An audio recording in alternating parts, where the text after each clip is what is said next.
noite, Saulo. Boa noite, companheiras e companheiros. Quero agradecer à Central de Movimentos Populares, né, essa oportunidade de poder estar dialogando um pouco, né, a respeito de um período importante da história do Brasil, e ainda mais num momento, né, também extremamente importante. Nós vivemos hoje, o dia de hoje especificamente, também um dia tenso, né? Todos os governos passam e vivem realmente suas crises, né? Não há nenhum governo, né, que tenha passado na história do Brasil. E se a gente pegar um pouco da história do Brasil, né, nós vamos ver que são poucos os governantes que conseguiram, em regimes democráticos, concluir seus mandatos, né? Na história recente do Brasil, na história do Brasil toda, né, em regimes democráticos, nós tivemos apenas, né, o Juscelino Kubitschek, Fernando Henrique e Lula, né, que conseguiram concluir os seus mandatos, né? Então, nós vamos ter um diálogo hoje, né, sobre um período extremamente importante da história do Brasil, de 2003 a 2010. Nós vamos estar dialogando um pouco sobre isso, né? Então, eu quero, né, saudar a todos, né, me apresentar, né, meu nome é Gilmar Alves Machado, mais conhecido como Gilmar Machado, professor de História da rede estadual. Me aposentei o ano passado, né, depois de mais de 30 anos de serviço, né, na educação, aqui em Uberlândia. A última escola que trabalhei foi a escola professora Juvenília Ferreira dos Santos, lá no Luizotti 1, né, onde também minha mãe trabalhou, meu irmão hoje é professor de física lá, né, na escola, e, ao mesmo tempo, formado pela Universidade Federal de Uberlândia, né, onde me formei em estudos sociais, porque à época, na década de 80, nós éramos obrigados a fazer estudos sociais, para que depois nós pudéssemos fazer ou história ou geografia, né? Então, isso também faz parte um pouco da história, né, do país que nós vivenciamos, né? E atualmente, né, estou na vice-presidência do Partido dos Trabalhadores aqui em Uberlândia, né, continuando o nosso trabalho, a nossa militância, depois de 2 mandatos como deputado estadual, 4 como deputado federal. E esse período, especificamente, nesses 8 anos, eu estava em Brasília, e depois mais 4 anos aqui na frente da Prefeitura de Uberlândia. E agora, né, apenas como professor aposentado, na minha militância também partidária, que é o partido que eu ajudei a fundar na década de 80, né, e continuo ainda militando nele há 40 anos. Mas vamos lá, né, o tema hoje, né, que me foi proposto, para que a gente pudesse dialogar um pouco, conversar um pouco, é exatamente o governo, né, do presidente Lula. E aí eu queria, né, deixar uma imagem aí para a gente poder dialogar, conversar um pouquinho, né, sobre esse período, né, que nós vivemos. No módulo anterior, né, meu amigo Cires, né, trabalhou, né, um pouco o período, e trabalhou o período muito bem, do presidente Fernando Henrique Cardoso, né? Nós, então, vivenciamos, e ele trabalhou muito bem os conceitos e trabalhou o período, né, classificado no final do governo Fernando Henrique, modelo neoliberal. E aí nós temos, então, depois de 3 experiências, de 3 disputas, né, como candidato, Lula, então, chega à presidência da República, né, depois de uma eleição, e aí é bom, né, a gente caracterizar como é que se deu, né, esse processo, né, da eleição, né, do presidente Lula, porque muita gente trabalha, né, com a ideia, né, de que a chapa vitoriosa em 2002, né, nas eleições composta por Lula e José de Alencar, é uma chapa uma chapa vitoriosa, que vem exatamente de um trabalho de oposição construído durante toda a década, né, de 80, 90, e é exatamente esse conjunto de forças, né, de esquerda, porque uma coisa que a gente tem que já começar a deixar claro, não é que ninguém ganha uma eleição sozinho, né? No Brasil, na história do país, você não tem uma pessoa que consiga, ou um partido sozinho que conseguiu chegar, né, à presidência da República no Brasil, né, em um processo democrático. Então, a vitória, né, do Lula e do Alencar, em 2002, né, é fruto, né, de um trabalho, né, de forças, né, de esquerda, né, que lideraram, então, uma coalizão. Então, a vitória do Lula, então, em 2002, é fruto exatamente de uma coalizão, uns chamam de coalizão, outros chamam de frente, né, mais ou menos o que se propõe hoje. A esquerda trabalha muito com esses conceitos e com essas ideias, né, de frente, e é exatamente isso, né, que a gente percebeu, né, no final dos anos 90, né, e chegando exatamente no ano, né, de 2000, né, 2001, 2002, né, é um conjunto de partidos e um conjunto de movimentos, é exatamente isso que eu queria estar trabalhando, para que a gente tivesse essa ideia. E a gente está vendo muito hoje, nos dias de hoje, esse diálogo de novo, frente, né, como é que enfrenta, né, a estrutura que está aí. E era exatamente a grande pergunta, né, que a esquerda também fazia naquele período, né, como é que seria, né, exatamente a grande pergunta que se tinha, o que seria um projeto de esquerda para o Brasil? Esse era a pergunta da eleição de 2002, né, e que a esquerda, então, com esta junção de forças, né, com essa coalizão, ela chega, então, à eleição, derrotando, então, aquele projeto, né, aquele projeto neoliberal.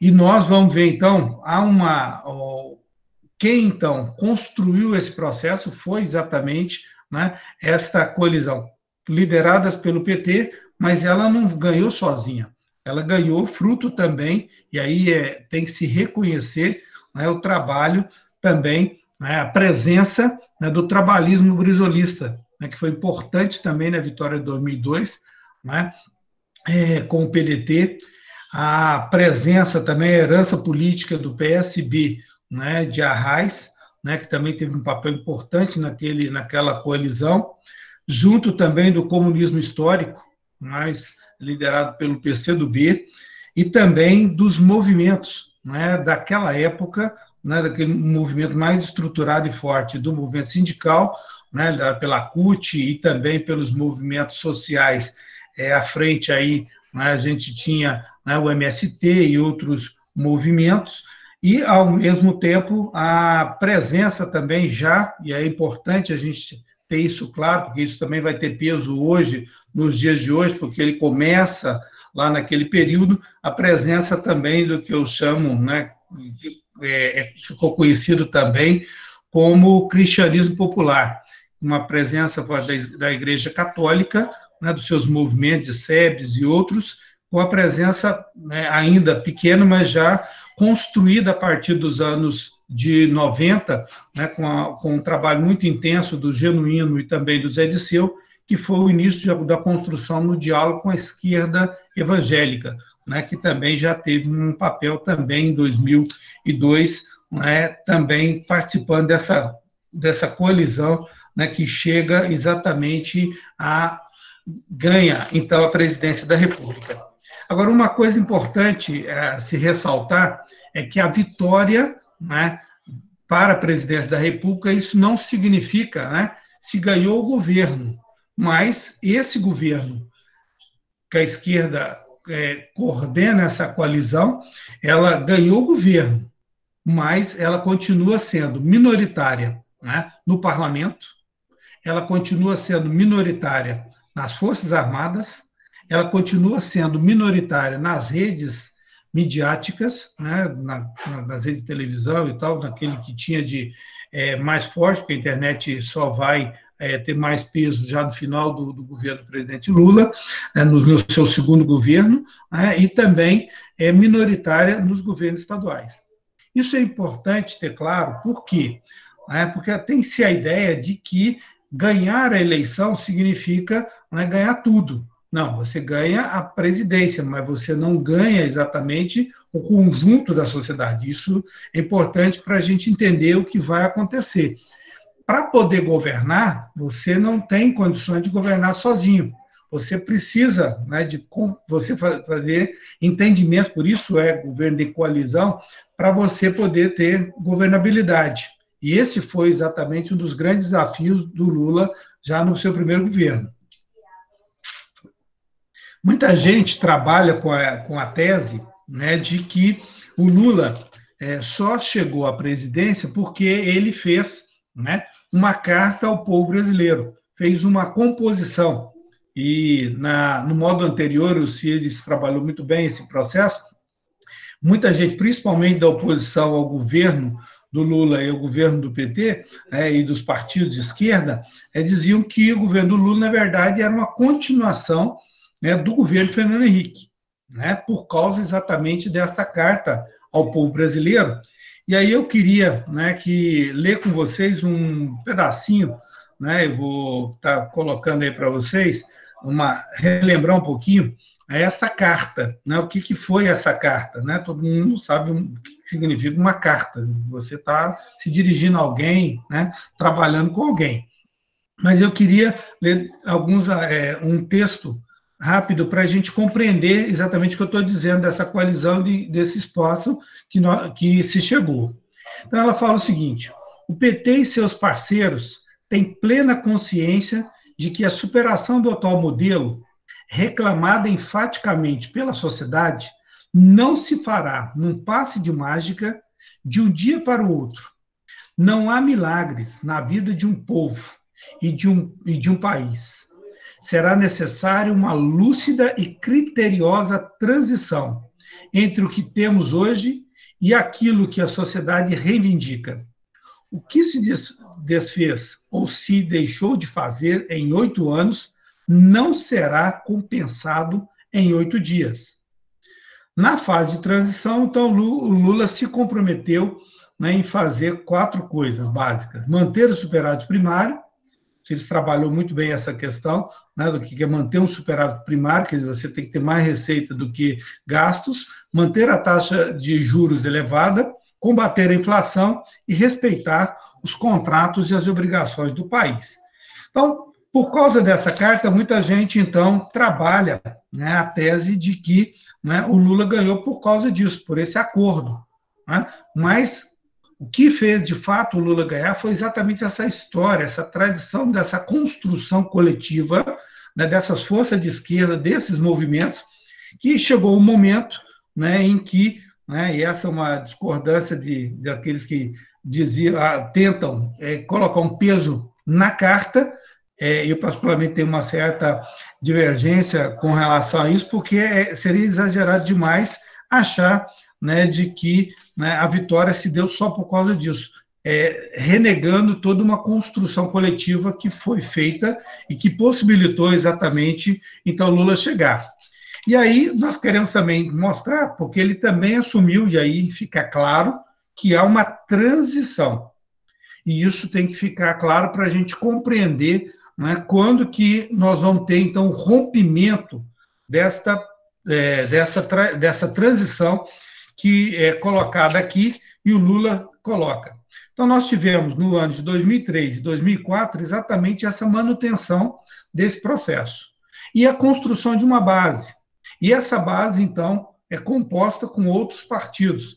E esses outros partidos, para essa composição, era feita através do Ministério da Casa Civil, coordenado à época pelo Zé Disseu. E aí, em 2004, 2005, vieram então, as denúncias de que, através de Roberto Jefferson, que reaparece essa semana de novo, né, nos noticiários aí, com um fuzil, né, que diz que havia uma montagem, né, de compra de parlamentares para votar com o governo.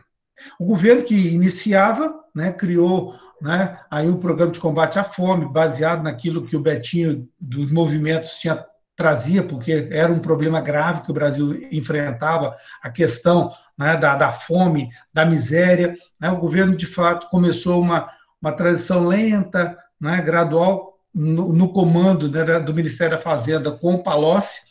E aí, em 2004, quando estoura essas questões, né, do que ficou conhecido como mensalão, nós tivemos, então, né, um enfraquecimento das figuras, tanto do Zé Disseu quanto do Palocci, e aí nós temos, então, a saída em 2005 do Palocci do Ministério da Fazenda, né, do governo do presidente Lula, E nós tivemos, então, aí, e é por isso que eu digo que, como a carta já dizia, teria uma transição, e essa transição, né, ela começa a ser rompida, né, em 2005, quando nós tivemos uma crise dessa questão do mensalão, em que a oposição imaginava que era melhor, né, e ficou num dilema, como nós estamos vivendo, esse sempre é normal, nessas épocas, o que fazer? Nesse momento, Bolsonaro está em dificuldades, deixa ele sangrar, põe ele para fora logo, tira impeachment, faz o quê? Naquela época, a oposição imaginou que o melhor não seria tirar o presidente Lula naquele momento, via Congresso, mas, né, deixar ele sangrar, porque em 2006 eles derrotariam ele na eleição. Com isso, né, em 2005, o presidente Lula faz uma mudança, e aí um rompimento, né, desta transição que vinha sendo feita, coordenada, né, com Palocci e com Meirelles. Aí nós temos, em 2005, então, a substituição do Palocci do Ministério da Fazenda e a entrada do Guido Mantega com uma outra equipe, e o Lula faz uma inflexão, não para o centro, não para a direita, para enfrentar a crise, mas faz uma inflexão mais à esquerda e faz, então, uma mudança. E aí, a partir de 2005 então, o Lula, né, com essa equipe mais à esquerda, ele começa, então, a fazer o que eu entendo aí, sim, um rompimento definitivo com a política que a FHC vinha fazendo, baseado em alguns pontos básicos. Primeiro, ele interrompe todos os processos de privatização, ele começa a fazer a recuperação, né, do papel estratégico, né, das empresas estatais. Ele faz, né, criado uma nova estatal, nós já tínhamos um trabalho da busca por novos petróleos, nós tínhamos a chegada do pré-sal. Ele faz uma inversão, né, nas concessões de estradas e outras coisas para iniciativa privada, e ele inicia os grandes programas, né, de desenvolvimento social, de programa de desenvolvimento, que é exatamente o PAC, Minha Casa Minha Vida, e outros programas que a gente vai trabalhar daqui a pouco mais.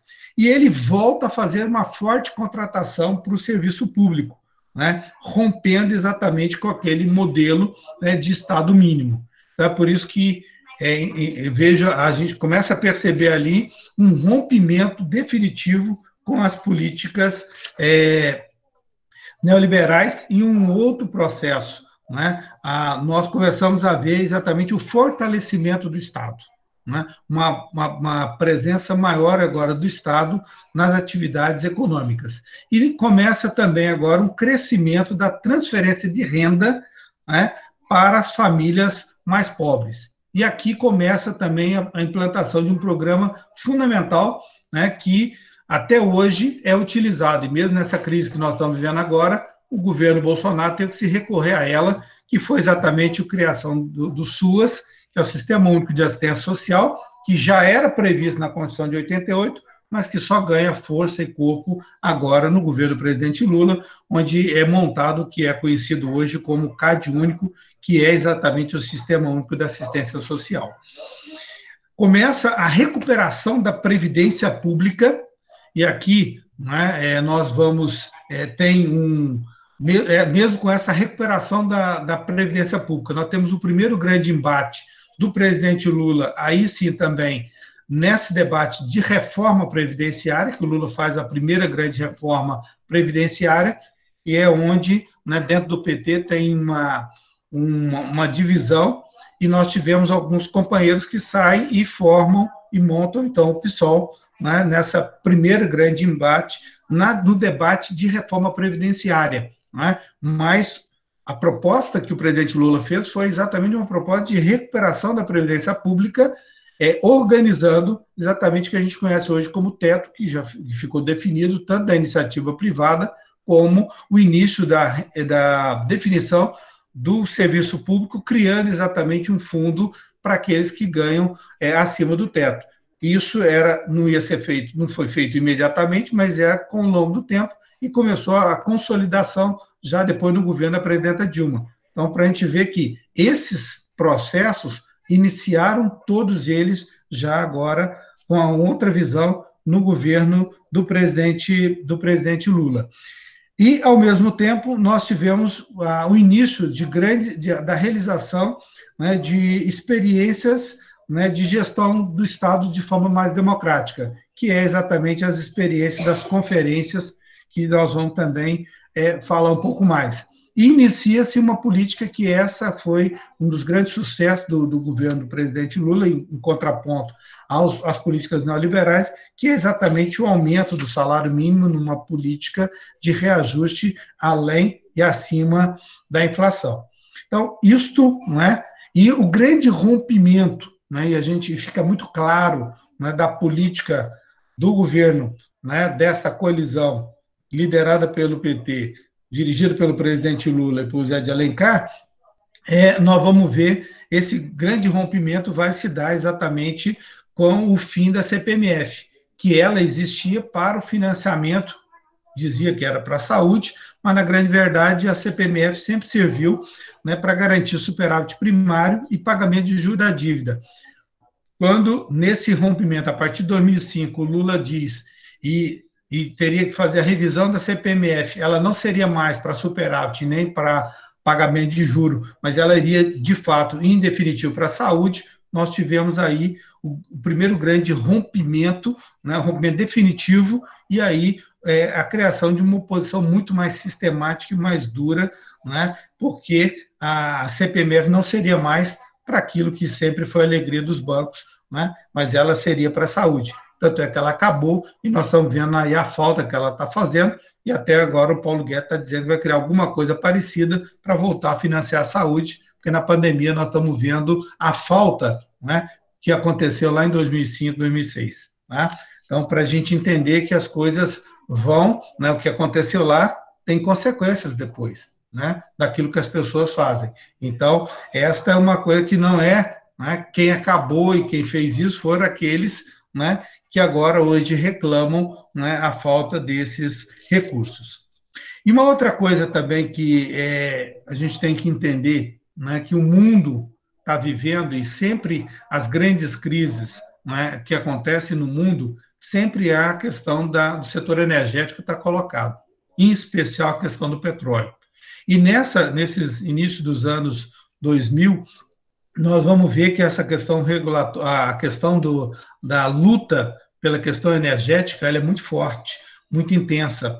E nós vamos ver que nós voltamos a ter as disputas do que a gente chama, né, fica conhecido também como o retorno dos nacionalismos. Nós vamos ver isso na Venezuela, né? Nós vamos ver isso também na Bolívia, né? No Equador, em vários países, né? Tudo isso fruto da questão de que o mundo voltava a crescer, principalmente puxado pelos Estados Unidos, pela China e pela Índia, né? E todos necessitando de recursos energéticos. E nós vamos ver, então, que a questão do petróleo começa a ganhar um destaque muito grande.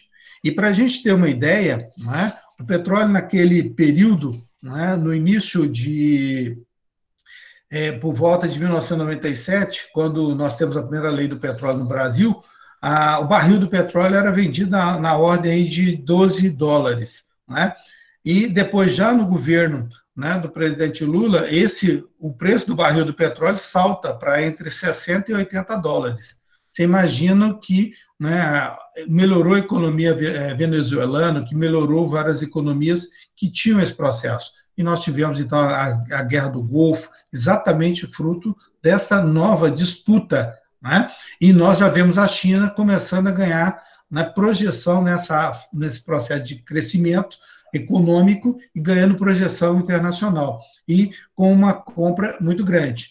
Bom, então, se nós estamos vendo isso no Brasil, então, nós tivemos também, né, com o aumento, né, do petróleo, né, para a economia brasileira, foi extremamente importante. E com as descobertas, né, do pré-sal, o Brasil, então, dá um salto enorme, e isso vai começar a incomodar, né, e muito, né, que nós saímos, né, então, com o preço disso, e com a descoberta do pré-sal, as avaliações é que o pré-sal no Brasil iriam render, já estão rendendo, vocês viram o ano passado, final do ano, os municípios já receberam uma parte desse recurso da primeira desoneração do pré-sal.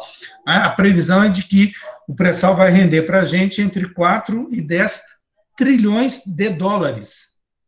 A primeira movimentação que nós já tivemos da desoneração, só de um pedacinho da desoneração de alguns campos de petróleo do pré-sal, rendeu o ano passado para o governo mais de 80 bilhões, que foi dividido depois, o governo federal ficou com 50 e dividiu 30 bilhões para estados e municípios, para a gente ver que esse processo, que o pessoal começou a utilizar o dinheiro agora, é fruto daquilo que foi plantado lá pelo governo do Lula e do PT, e das forças de esquerda, lá por volta de 2005, 2006. É isso que nós começamos a perceber e a entender.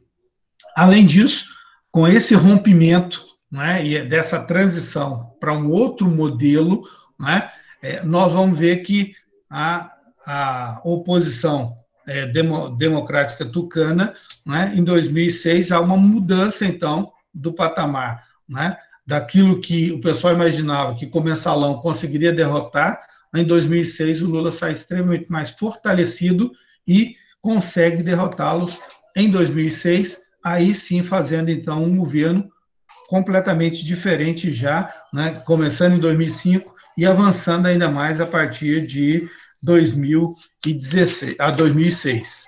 A partir daí, o dicionário do governo, que assumia, que reassume e ganha de novo em 2006, trabalhava com 3 questões básicas: planejamento, investimento e desenvolvimento, e também desenvolvimento com inclusão social. E isto faz com que a questão social venha para o centro do debate da economia brasileira, que não era exatamente algo que o modelo neoliberal apresentava, era exatamente o contraponto desse processo. E só para fazer umas comparações, se nós pegarmos a economia brasileira e a economia mundial naquele período, em contraponto àquilo que aconteceu durante o governo, os 8 anos de governo do ex-presidente Fernando Henrique, nós vamos ver. O Fernando Henrique gerou rombo nas contas externas, o que levou o Brasil a ter que fazer, faliu, quebrou 2 vezes e teve que recorrer ao Fundo Monetário Internacional.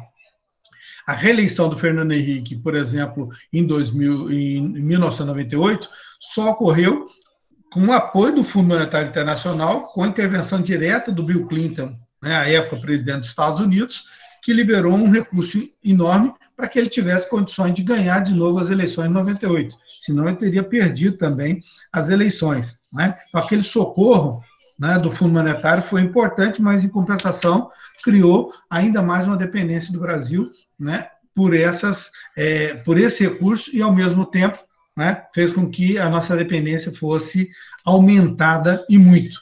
Diferente do presidente Lula, desse governo, que fez o quê? Equilíbrio das contas, e, ao mesmo tempo, ele produziu um superávit alto, o que fez com que a gente tivesse um aumento das nossas reservas. No governo Fernando Henrique, nós tivemos no setor elétrico, em 2001, um grande apagão elétrico, e, ao mesmo tempo, nós tivemos racionamento de energia, coisa que nós não tínhamos costume. Esse também é uma das razões depois da derrota que ele teve. E a década de 90 ficou conhecida, nós tivemos a década de 80 com a expressão direta já. A década de 90 ficou conhecida como fora daqui com o FMI. Alguns que devem estar participando devem se lembrar, alguns são mais novos, não deve se lembrar muito, mas uma parte aí da minha geração se lembra bem desse slogan, que a gente saía na rua sempre dizendo fora daqui com o FMI. Esse era o governo neoliberal do Fernando Henrique. O que aconteceu? Em 2005, o Lula e o governo encerram esse acordo com o FMI, vai lá, liquida, paga, e estamos fora desse processo. Em 2010, quando o Lula termina o governo, as reservas do Brasil estão perto de 300 bilhões. E quando a Dilma sai, deixa de mais de 400 bilhões de dólares em reserva, que é exatamente que, né, o ministro Paulo Guedes está torrando agora o Banco Central para poder segurar um pouco da onda da crise que nós estamos enfrentando hoje. Tá? Então vejam de onde veio exatamente esse... e aí muita gente diz, mas isso era neoliberalismo. Então, por isso que eu tenho essa divergência daqueles que acham que o Lula era a continuação do Fernando Henrique. Né? Eu tenho uma discordância com relação a isso. Mas, né, as grandes conquistas na área econômica do governo do presidente Lula, que depois vou trabalhar a área social, vem exatamente então, né, que é exatamente a arrumação das contas, né, externas, o encerramento, né, dos acordos com o FMI, né, que impediam que a gente tivesse desenvolvimento, crescimento, distanciamento das políticas recessivas e o fim das privatizações. É uma mudança significativa. Né? Bom, mas esta mudança e esse rompimento traz, né, como eu coloquei na Fazenda, uma mudança com Guido Mantega, no IPEA também mudanças importantes, com o Márcio Postman ali, e também com a presença, né, se a gente puder falar, falando, por exemplo, de gente da Universidade Federal de Uberlândia, que ajudaram muito, como a professora Vanessa Petrelli, que estava no IPEA nesse período, e ajudou nessas elaborações, nós tivemos uma política muito clara, né, de geração de emprego formal, né, nesse período, nesse estímulo. De que forma? Como é que você gera emprego formal? Porque houve um impulsionamento, né, da política, né, de distribuição de renda e, ao mesmo tempo, né, do mercado interno de massa. Foi criado exatamente esse processo. Isso, então, fez com que o Brasil começasse a experimentar um outro processo de geração de emprego não diferente do agora. Não o mercado informal, mas o mercado formal, com geração de carteiras de trabalho, né? E com destaque ao aumento das micros e pequenas empresas, que fez com que o país crescesse muito, e isso o governo ainda se beneficia até hoje desse amplo crescimento que nós tivemos nesse período. A política de aumento do salário mínimo, só para se ter um comparativo, durante o governo neoliberal de Fernando Henrique, o salário mínimo era da ordem de $60. Durante, né, o governo do presidente Lula, saiu com $300 o salário mínimo. Então, uma mudança significativa, portanto, mais renda, mais consumo e assim sucessivamente. E essa política, né, de crescimento real do salário mínimo vigorou até 2018, né, no governo Temer e agora Bolsonaro, é que essa política deixou de existir. Né? Mas ela foi uma política acertada que durou exatamente um bom tempo. E se efetivou as negociações coletivas com amplo reforço do movimento sindical no Brasil. Né? Então, isso é importante colocar. A transferência de renda também ampliou, principalmente, primeiro, na Previdência Social, numa coisa importante, a mudança da Lei Orgânica da Assistência Social, onde, não é, vocês se lembram até recentemente na briga com o Bolsonaro e também com o Paulo Guedes na questão da reforma da Previdência, uma coisa que eles queriam mexer e acabar reduzir muito era o BPC, que foi uma conquista, né, do governo do presidente Lula, que é o benefício de prestação continuada para a população com mais de 65 anos que ganha um salário mínimo, né, que é exatamente o início do programa de renda mínima. E também, né, a ampliação para mais de 3,5 milhões, né, de pessoas, né, de idosos e também pessoas com deficiência, portadores de deficiência pobres, né, que passaram a ter esse benefício e que agora tiveram uma grande resistência e que foi uma das derrotas, né, que o governo Bolsonaro teve na votação da reforma da Previdência, apesar que ele conseguiu destruir bastante esse processo.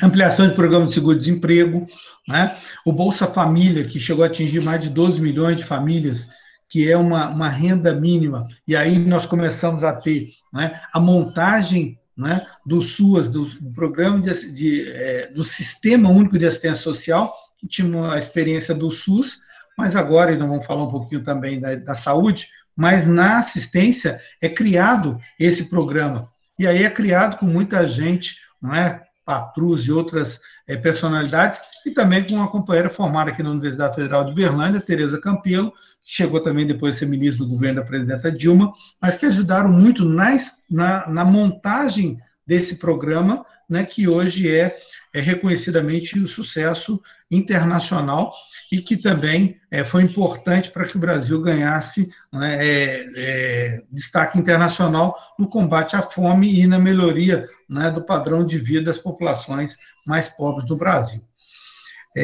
Uma outra questão também importante, né, foi a inclusão, né, de um plano especial para, né, a população da economia também informal, né, que puderam, né, ter uma redução, né, na sua contribuição previdenciária, mas entrando também no sistema, com uma contribuição reduzida em 11%, que o governo até hoje utiliza, né, e nós temos hoje muita gente que está na informalidade, entraram também para o sistema previdenciário, fruto exatamente dessa política desenvolvida exatamente nesse período.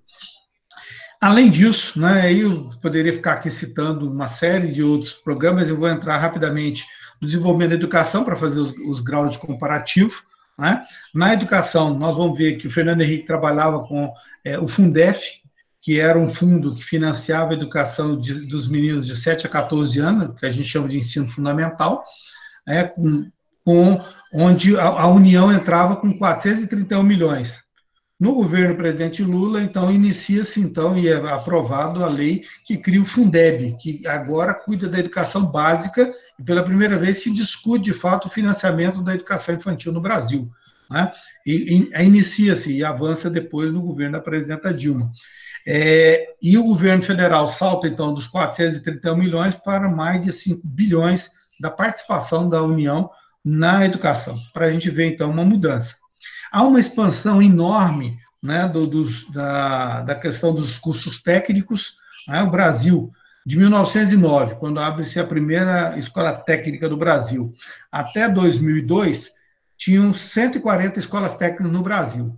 Quando o Lula sai em 2010, só o governo Lula cria 214 escolas técnicas. Então, uma mudança significativa para aqueles que acham que era apenas uma continuação do governo Fernando Henrique.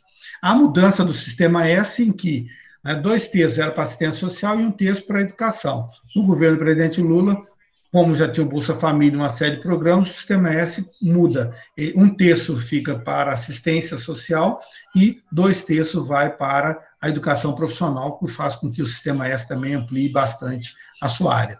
Na área da educação superior, e aí na época, né, e teve uma participação muito importante quando ele era também presidente da Andifes, o ex-reitor da nossa universidade aqui de Uberlândia, o professor Arquimedes, tem um papel destacado em programas importantes de expansão e também, né, da expansão universitária e da nova abertura de vagas das universidades, né, como no governo só do presidente Lula foram 14 novas universidades e mais de 104 expansões. Em Uberlândia, todo mundo conhece, campus da UFO, Ituiutaba, Monte Carmelo e Patos de Minas, só para, né, e teve papel destacado, o professor Marcelo, né, do Departamento de Pedagogia da UFO, tem uma participação, muita gente daqui também ajudou nesta reelaboração, então para a gente também estar entendendo um pouco. E só durante o governo também do presidente Lula, além de dobrar, mais de 30 mil novos contratados na área entre professores e também técnicos administrativos, o que um governo neoliberal faz exatamente o contrário, enxuga, que era o que nós assistíamos.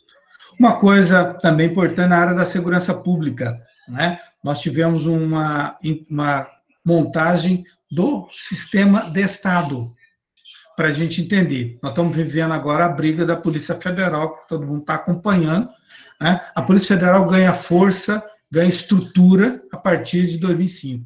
Né, com o governo do presidente Lula, em que, né, são contratados mais de 8.300 funcionários para a Justiça, sendo que a maior parte para a Polícia Federal, que se estrutura, que se organiza, ganha força e credibilidade. E depois a gente está vendo aí, né, o que nós estamos vivenciando nesse processo. Né? E há também uma coisa importante, que é a criação do PRONASC, que é exatamente um programa, né, de segurança com visão social. né? E aí nós temos muitas pessoas, Tasso Genro, várias outras pessoas que trabalharam nisso, como também o nosso companheiro aqui de Uberlândia, Paulo Abrão, que também teve um papel destacado na construção desse programa, né, que foi importante, né, para que nós tivéssemos, né, a melhoria do sistema penitenciário brasileiro e uma série de outras questões que muita gente às vezes não valoriza, mas que só foi possível com esse trabalho.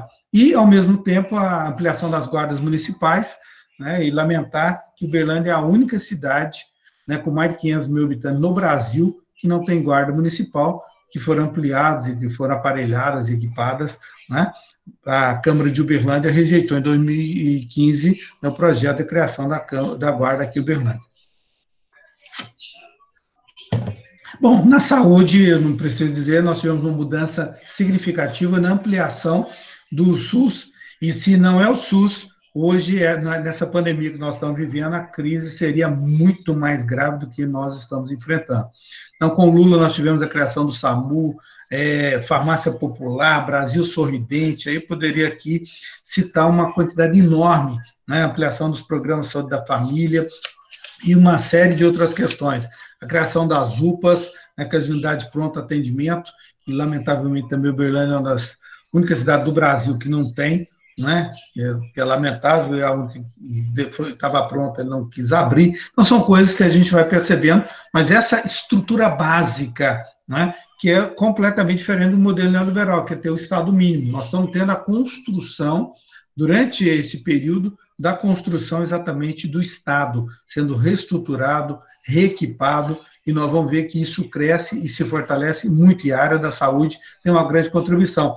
E isso tudo é feito no reforço do SUS contra um modelo que está voltando agora com mais intensidade, e nós estamos vendo isso na pandemia, e nós já estamos vendo aí os problemas que a Polícia Federal já está fazendo a operação, em relação às OS, que passam a administrar a área da saúde em substituição ao modelo, né, do SUS feito pelo Estado, que é exatamente o que nós tínhamos durante o governo do presidente Lula.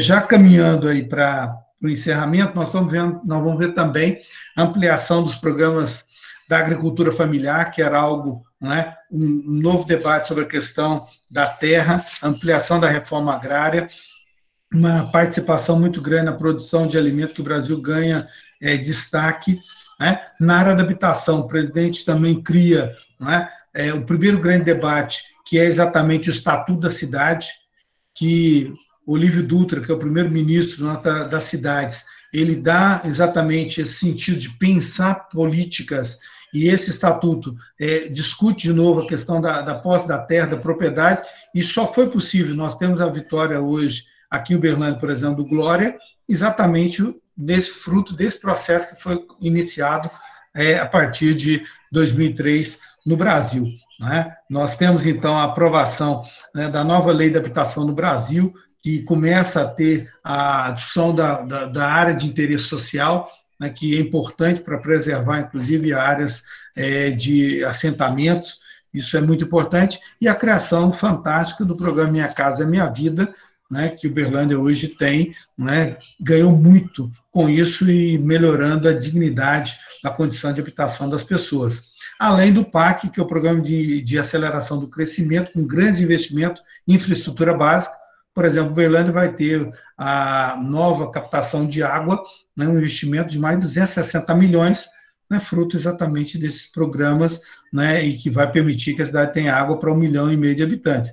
Ninguém está pensando que vai ter 1,5 milhão de pessoas, mas, por exemplo, só para dar um exemplo para vocês, por exemplo, a Cargill Uberlândia hoje consome o equivalente a uma população de 100 mil habitantes por dia, né? Só para você ter uma noção. Então, para você ter crescimento, você também precisa, né, de água. E isso é fruto, né, tem que ter política de Estado investindo, e o Lula fez um grande trabalho nisso, ampliação do tratamento e coleta de esgoto, né, canalização e saneamento de rios. Então, de córregos, nós começamos, então, a ter uma outra visão em um outro espaço. Além do programa Luz para Todos, que foi um programa que deu mais dignidade às comunidades, a criação das cisternas, né, que possibilitou água, principalmente no Nordeste, e é bom para a gente entender por quê, né, que todas essas políticas, e nas áreas mais carentes, mais pobres, até hoje as pessoas reconhecem mais. Na área da cultura, o Plano Nacional de Cultura, os pontos de cultura, a valorização do cinema, o crescimento, né? Então, isso tudo em contraponto àquilo que nós tínhamos na gestão dos governos neoliberais, que era exatamente menos Estado. Vocês estão percebendo, tudo mais Estado. Além disso, né, nós vamos ver, né, a criação de vários programas que trazem pautas diversas, como o Estatuto do Idoso, o Estatuto da Igualdade Racial. Essas são questões que ganham dimensão, né? Nós temos também o Brasil, programas, né, que é o plano Viver Sem Barreiras para pessoas portadoras de deficiência, os programas contra, né, os preconceitos raciais, contra o preconceito, contra a homofobia, então, que ganha característica, ganha força muito durante o governo do presidente Lula. O esporte cresce muito, principalmente o esporte olímpico e paralímpico, né, a partir da lei Agnello Piva, né, que traz dinheiro para o esporte olímpico e paralímpico, para o esporte escolar e universitário. Né? Nós temos o Estatuto do Torcedor, né, que foi um importante instrumento de fazer com que nós moralizássemos o futebol no país. Acabou o negócio de virar mesa, agora tem regra para quem frequenta, para quem assiste. Né? Então, uma mudança grande, isso tudo foi produzido pelo governo. Na área ambiental, né, a criação do Fundo Amazônico, que vocês estão vendo agora a briga do General Mourão com o Salles, né, que quer passar uma boiada para resolver, né, para acabar com esses fundos. Eles estão querendo acabar com os fundos, né, que foram criados durante esse período, para agora pôr tudo no caixa geral, para poder gastar em outras coisas que não exatamente aquilo que eles foram criados. Então, vejam como é que esse processo foi se dando. Mas, para concluir, para a gente poder abrir, porque eu acho que vai ser mais interessante a gente poder dialogar, conversar com questões de perguntas. Eu acho que com a professora, que a gente mais gosta é de poder trocar experiência, críticas, receber, né, contribuições. Eu só queria, na parte final, no final do governo do presidente Lula, algumas perguntas, né, eu queria deixar e que incomodavam para que, né, para que pudesse ser resolvido, para que a gente pudesse continuar, porque muitas das coisas que começaram no governo do presidente Lula, depois nós tivemos problemas no governo da Dilma, não por causa dela, mas por causa das concepções que já estavam, né, aparecendo, e nós precisamos ter clareza, e que hoje ainda nos incomodam.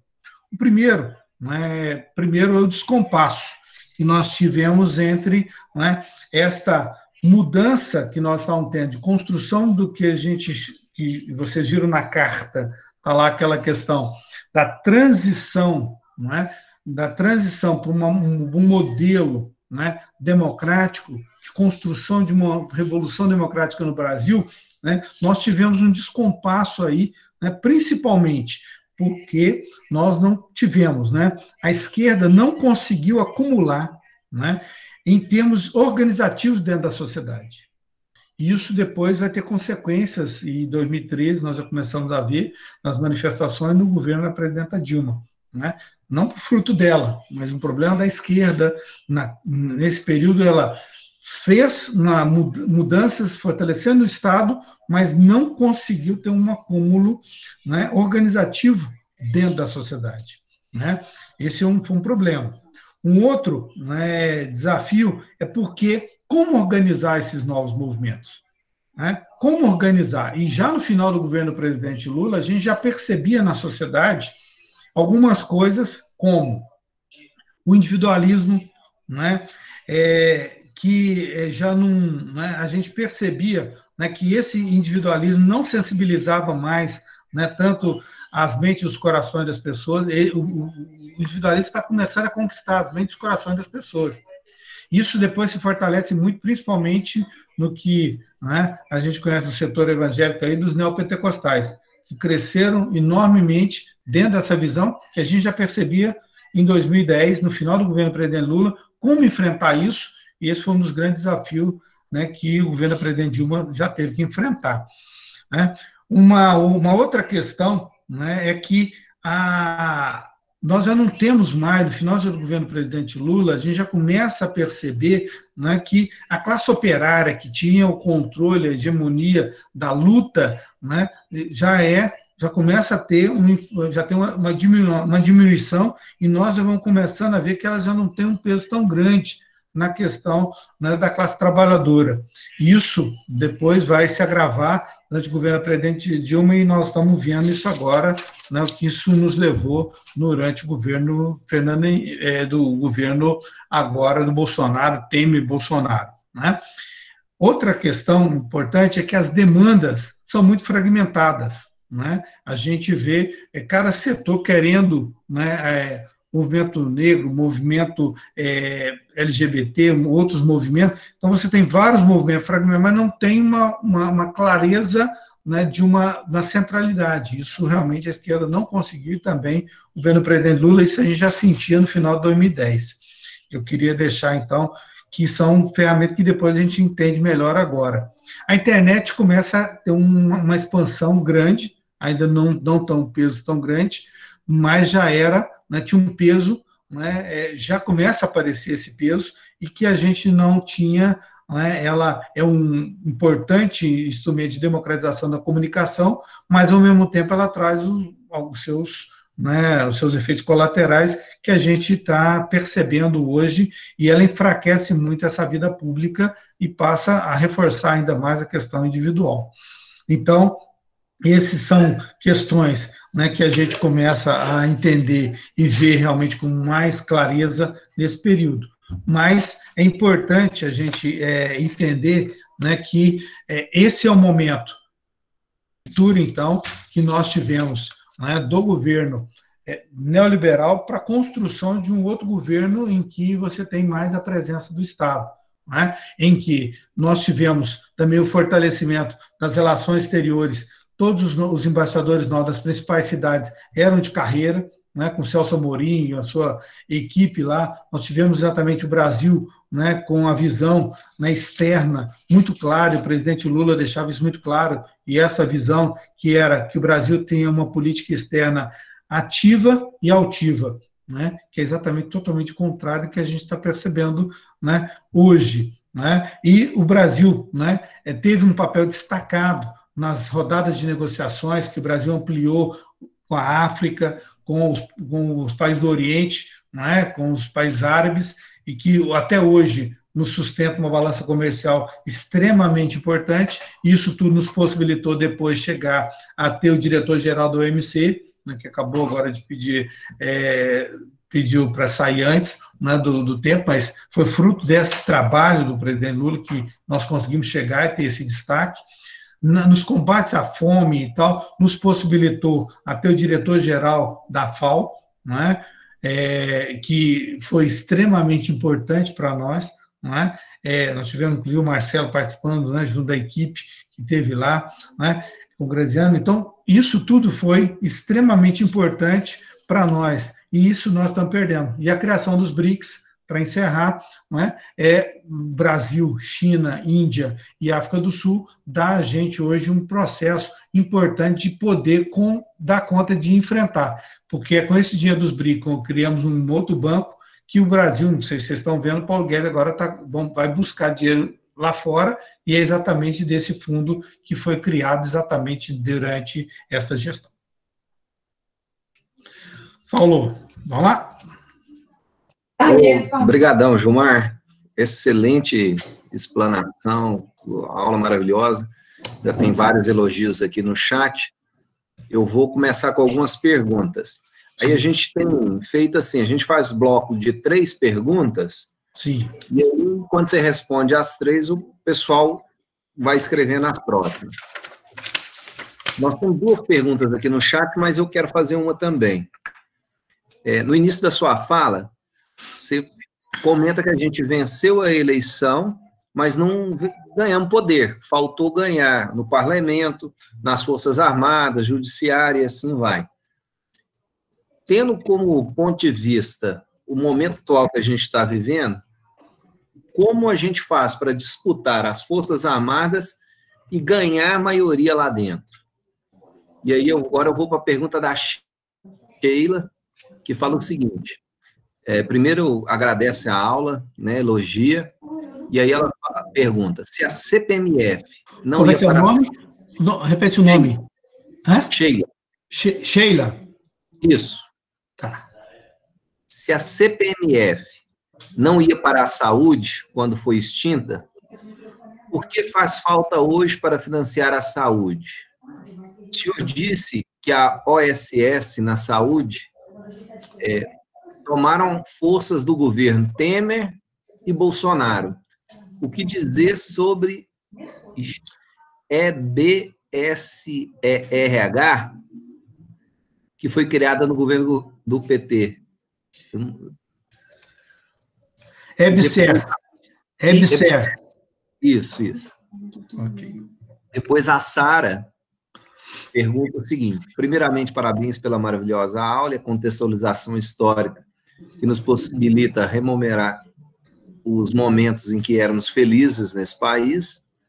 E a pergunta é o seguinte, grande parte dos críticos do PT atribuem o sucesso do governo Lula exclusivamente ao processo de expansão internacional do mercado de commodities. O que você pensa sobre isso? Aí a gente fecha com essas três, depois que você respondeu, tem mais perguntas. Como é que é o nome da última? Sara. Sara. Ok. Bom, vamos lá. Saulo, esse é o grande desafio, né, que a pergunta que você está fazendo, não só ganhar com as Forças Armadas. Nós temos aí, você viu eu colocar também, importância, quem reestruturou a Polícia Federal, quem construiu exatamente o Ministério Público, deu toda essa estrutura, aparato do Estado, foi exatamente no governo. Só que, ao você fazer isso, nós não conseguimos fazer uma disputa ideológica, nós não conseguimos exatamente ganhar essas pessoas para um projeto mais democrático e um projeto exatamente de inclusão, né? Uma maior parte desse pessoal que está aí é fruto, né? A democratização da universidade é agora que nós vamos ter, está saindo já uma nova geração de estudantes, né, que vem exatamente dessa mudança, mais pobres, negra, né? Isso nós vamos ganhar no futuro, porque isso nós temos agora médicos e outras pessoas que saíram com essa outra formação. Mas essa pessoa que passou nos concursos durante o nosso governo ainda vieram exatamente da formação do neoliberalismo. Por isso que a gente teve muitas dificuldades. E você construir no Brasil um país grande, que ainda tem essa política dos governadores muito forte, é muito difícil formar bancadas. Esse é um problema também do parlamento. Por isso nós tivemos muita dificuldade. Aí eu já vou respondendo também a Sheila. Sheila, o problema da CPMF, né, quando o Lula propôs realmente acabar, ele perdeu a base de apoio no Senado. O Senado só votou contra, porque eles sabiam que se nós colocar mais dinheiro na saúde, nós íamos ter um crescimento tão grande, um apoio tão grande da população, que eles não conseguiriam nos derrotar mais. Então, por isso eles tinham que impor uma derrota ao Lula. Infelizmente, colocaram. E criaram muitas dificuldades para nós, para continuar nossa política de expansão na área da saúde. Então, por isso que estou falando, que a gente tem dificuldade, porque a área da saúde é uma área ainda extremamente conservadora. Vocês viram depois a dificuldade de implantação do Mais Médico. Vejam, a maior parte do pessoal que estava ali veio de uma formação neoliberal. Então, a formação que nós estávamos trabalhando, uma nova visão, ainda não tinha tanta força e nós não tínhamos tanta gente. Eu coloquei, nós não éramos um terço à esquerda no Congresso. Então, a colisão que nós estávamos dirigindo, de esquerda, por isso que eu fiz questão de ressaltar, porque não foi o PT sozinho, né? Ressaltar a importância do trabalhismo brisolista, da herança do PSB do Arraes. Nós temos que entender isso, porque senão, isso tudo junto dá 30%. Então, você imagina, nós temos mais 70% para poder ganhar. Então, essas eram outras dificuldades que a gente enfrentava. Agora, na questão da saúde, nós fizemos um rompimento com as OS. Aí você me pergunta, mas é a EBSER? Veja, o que é a EBSER? Empresa pública. Mas tem carteira, mas lá é empresa pública, administrada pelo poder público, não é uma organização social, não é privado. Essa é a grande dificuldade, inclusive que nós tivemos aqui em Uberlândia para as pessoas entenderem, agora que as pessoas estão começando a entender que é uma empresa pública, não era uma OS, como era a fundação, por exemplo, que administrava antigamente a FAEPO, por exemplo. Então, até você fazer essas disputas não são disputas simples, não é fácil você explicar essas mudanças de concepção, né? Então, a EBSER não tem nada a ver com organização social, é uma empresa pública, né? Então, essa foi a mesma coisa da dificuldade que tivemos em Uberlândia para explicar uma fundação pública. As pessoas têm dificuldade com uma coisa privada, né? Porque você vai ter o controle, porque eles têm muito peso e muita força. E, finalmente, Sara, esse discurso de que nós só crescemos por causa da expansão das commodities, eu falei, elas ajudaram. Eu te falei da questão do petróleo. Agora, o petróleo para nós também foi importante, porque nós rompemos com a questão da commodity, nós criamos um fundo um fundo soberano, criamos uma empresa estatal que agora está dando dinheiro. Só não conseguimos criar o fundo social que a direita não permitiu. Por quê? Porque colocaria dinheiro na saúde e na educação. Então, para você ver que, agora, o crescimento, eu fiz questão de mostrar, o crescimento se deu por quê? Mercado interno e também na geração de emprego formal, que melhorou as contas, diminuiu a questão da previdência e melhorou a questão salarial. Então, não é só, as commodities ajudaram, mas ela teve um peso menor do que as outras políticas que nós tivemos. Agora nós vamos para a pergunta do Alex. Ele fala o seguinte: Lula ter buscado sediar os grandes jogos esportivos, Jogos Pan-Americanos em 2017, Copa do Mundo em 2014 e Olimpíadas em 2016, foi um erro ou um acerto para o PT no âmbito político? Depois nós temos a pergunta do Adriano X-Tudo, que parabeniza pela aula. E ele fala o seguinte... Nome? Adriano, X-Tudo. Acredito que só conseguiremos vencer essa ultradireita com a colisão forte. O PT está disposto a abrir mão da presidência para participar de uma colisão forte? Ou ainda haverá brigas como Ciro e Haddad que enfraqueceriam essa perspectiva? E a Geralda pergunta se você vai retornar à prefeitura de Uberlândia. Ela não é de Uberlândia, é de Patinga.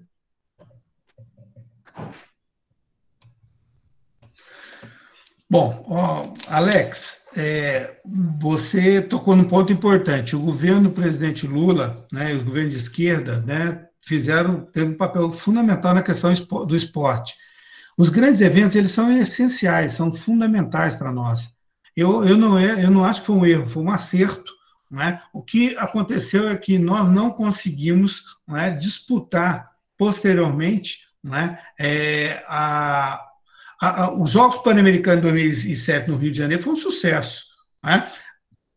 Já a Copa do Mundo e a Olimpíada, ela já acontece no Brasil no momento em que, né, de preparação do golpe da presidenta Dilma, né? Então, isso realmente nos criou, né, dificuldades, né, muito grandes, mas os jogos, os grandes eventos, colocou o Brasil no cenário internacional, melhorou o nosso turismo, nós melhoramos a nossa balança na área do turismo, nós criamos uma infraestrutura, Uberlândia ganhou muito com as Olimpíadas no Brasil e com os Jogos. Nós temos hoje em Uberlândia um centro de iniciação esportiva lá no Jardim Europa, que é extraordinário, fruto disso. Não é? Nós ganhamos também aqui, né, com essa expansão desses grandes eventos, o CEL, Centro de Esporte e Cultura, que foram entregues lá no Shopping Park, lá no Campo Alegre, né, que são espaços espetaculares. Então, são legados que ficaram, que muita gente às vezes nem conhece, né, que foram extremamente importantes, fruto exatamente dessa visão de política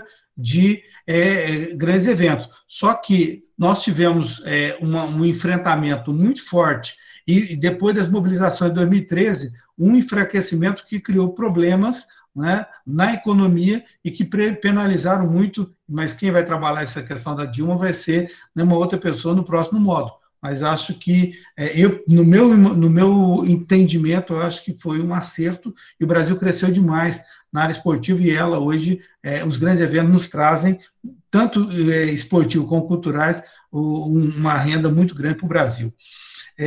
O Adriano, com relação à questão de colisão, eu fiz questão de começar, né, falando que a esquerda sozinha, nenhum partido sozinho consegue chegar a presidente da República, nem de esquerda, nem de centro, nem de direita. Não é? Há necessidade de uma frente, há uma necessidade de uma ampliação. Não é? Sozinho não é possível. Eu acho que o PT tem maturidade, né, e já participou e sempre construiu pontes e construiu exatamente frentes, e eu acho que o partido tem total, eu pessoalmente, e trabalho internamente exatamente para isso, para que a gente possa construir, né? E quem tiver um nome lá na frente, eu acho que não há, nem o PT não teria nenhuma dificuldade nesse processo. O presidente Lula já deixou muito claro que ele não é candidato, né, em 2022, eu acho que é uma posição acertada, né, uma pessoa que já deu uma grande contribuição, né, e só aumentaria a perseguição em cima dele, mas ele é uma pessoa que vai dar uma grande contribuição para ajudar exatamente nessa frente, para que a gente possa buscar a unidade tão importante para a gente enfrentar esse governo fascista que está todo mundo assistindo a cada dia, né, e felizmente as pessoas estão começando a acordar e muita gente pedindo já desculpa pela loucura que fizeram na última eleição, né? Mas nós estamos naquele drama do Lula em 2005, né? A oposição, nós vamos deixar, vamos sangrar ele ou vamos tirar ele logo? Nós estamos vivendo a mesma coisa agora, fora Bolsonaro. Como é que é? Vamos tirar logo ou vamos esperar ele sangrar? A gente tem que tomar cuidado, que vocês viram, né? Achar que ia sangrar o Lula, ele deu a meia volta, em 2006 estava muito mais forte, então a gente também tem que tomar muito cuidado nesse momento agora, que os fascistas também não brincam, então a gente tem que tomar, agora, sozinho, ninguém vai conseguir, é preciso essa unidade, eu concordo com você que nós precisamos de uma coligação e uma frente muito forte da esquerda, com os movimentos, entendendo que não pode ser só de partidos, acho que nós temos que envolver os movimentos, temos que ter uma outra lógica, não é? Eu, pessoalmente, tenho tentado dar minha contribuição, uma das minhas tarefas tem sido construir o núcleo de evangélico petista de novo, né? Nós já já conseguimos reconstruir em mais de 20 estados do Brasil, né? Estamos voltando a ter essa esquerda, né, evangélica, voltando a ter uma atuação também, né? E isso também é importante, cada um na sua área, dando a sua contribuição. E, finalmente, Geraldo, eu não sou candidato a prefeito, né, minhas pretensões são para frente, o PT Uberlândia já tem candidato, né, eu já tenho seu pré-candidato, que é o professor Arquimedes, ex-reitor da Universidade Federal de Uberlândia, e uma pessoa que né, que nos ajudou, né, não só, né, quando foi reitor, mas tem exatamente uma experiência e uma pessoa capaz de construir uma frente também de esquerda para a gente enfrentar o que a direita aqui nessa cidade também. Muito bom, Gilmar, deixa eu fazer aqui as próximas perguntas. Vou achar aqui. A Elizabeth, ela fala o seguinte: o crescimento do Brasil fica comprometido desde o início da desindustrialização do governo FHC. Aí ela pede para você confirmar se é isso mesmo. E, de uma certa forma, retornamos a ser exportador de matérias-primas, como sempre fomos ao longo da história. E aí, para você comentar sobre isso. Depois, a Miguela, ela parabeniza pela aula e pergunta o seguinte: na sua percepção, entre erros e acertos, o que um governo do PT faria diferente de outrora?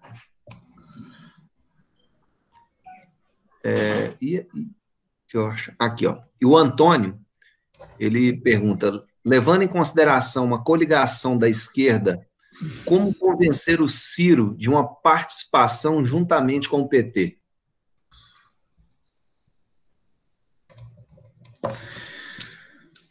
Bom, Elizabeth, eu concordo que realmente desde o governo, né, os governos neoliberais, eles trabalharam muito no processo, e nós estamos vivendo isso muito no mundo, né, um processo de desindustrialização.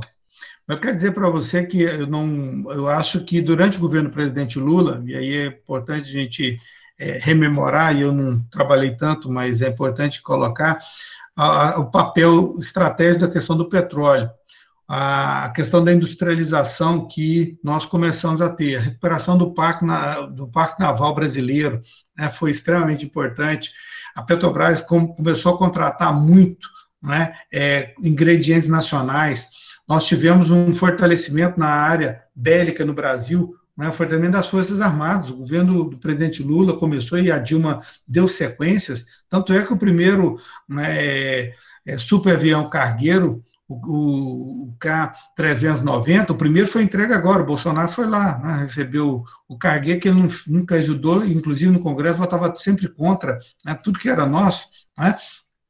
Isso é fruto do quê? Do projeto da ampliação da Elibraz no Brasil, né? Esse foi o primeiro, mas vai ter mais 4. Nós tivemos também a compra de helicópteros que está sendo construído pela Elibraz com parceria francesa, né? Então, nós tivemos um processo de fortalecimento da nossa indústria, tanto aérea quanto a nossa indústria naval, né? Nós estamos agora, e vamos ter, né, e vai sobrar para o Bolsonaro inaugurar aí a nossa, né, se a gente não conseguir nos ajudar a sair antes, o nosso submarino, né, nosso primeiro grande submarino que nós desenvolvemos, começou no governo do Lula, a Dilma deu sequência, agora eles vão entregar, né? Então, quer dizer, isso tudo é a ampliação do nosso mercado, mas só que, infelizmente, a Lava Jato destruiu, né, uma parte da Petrobras, mas nós não conseguimos segurar uma parte, quebrou a nossa empresa, as nossas empresas de engenharia, mas nós podemos recuperar, eu tenho certeza, e acho que nós temos condições de recuperar o nosso processo de industrialização. A nossa indústria alimentícia é forte, a nossa indústria, por exemplo, agora nessa pandemia está sendo demonstrada, a nossa indústria química é muito forte, né?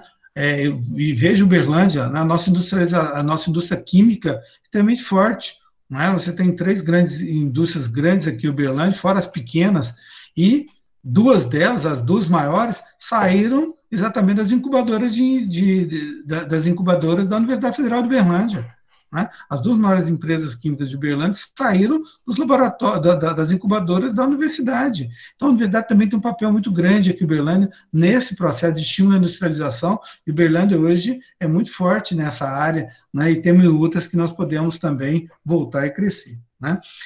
Miguel, eu particularmente acho que nós acertamos mais e estamos pagando um preço muito grande, mais pelos nossos acertos do que dos nossos erros. Nós tivemos nossos erros.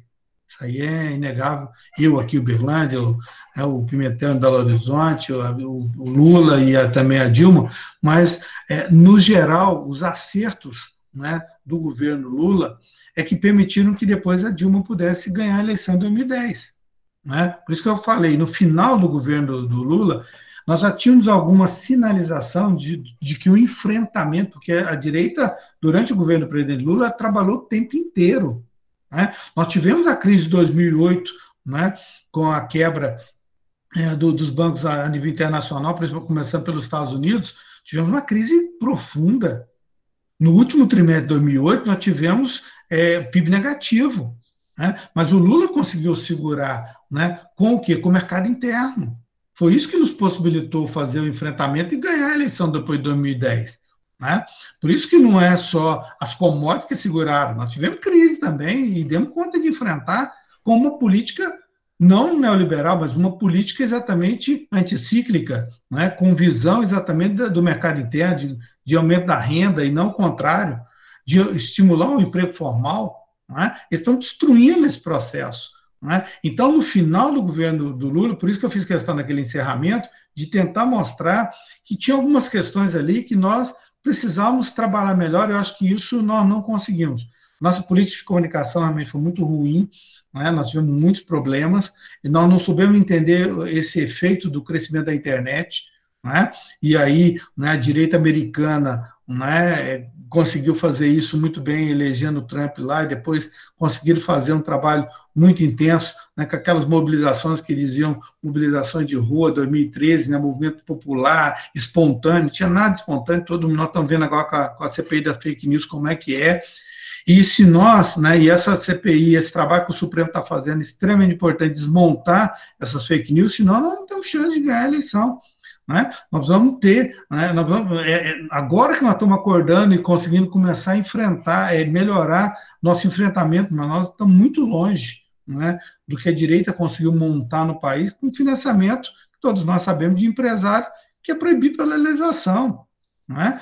Então, esta mudança, acho que nós estamos começando a aprender. E, finalmente, Antônio, eu pessoalmente entendo que frente você constrói na luta, no dia a dia. Eu não trabalho com essa tese do Ciro e tal, porque eu conheço o PDT, né, entendo que eles vêm de uma tradição, respeito demais a tradição brisolista, né, e eles têm muitos quadros, e eu tenho certeza, como aconteceu com o PSB, que fez uma reflexão, se distanciou, mas depois voltou, né, com o Eduardo Campos, depois voltou, né, está voltando agora a ter um diálogo muito mais intenso, muito mais à esquerda, né, conosco. Então, eu acho que os movimentos, esta nova configuração que vai nos possibilitar fazer esse acordo. Eu, pessoalmente, acho que a gente tem que tomar cuidado, né? O Ciro realmente é um quadro extremamente importante. A gente também, de vez em quando, é umas cutucadas, então isso é normal, né? E quando ganhei aqui, foi exatamente uma composição. Sem composição não ganha, mas na hora certa pode ter certeza que essa composição vai sair. Muito bom. A companheira Zilda Helena, ela agradece pela aula e ela pergunta o seguinte: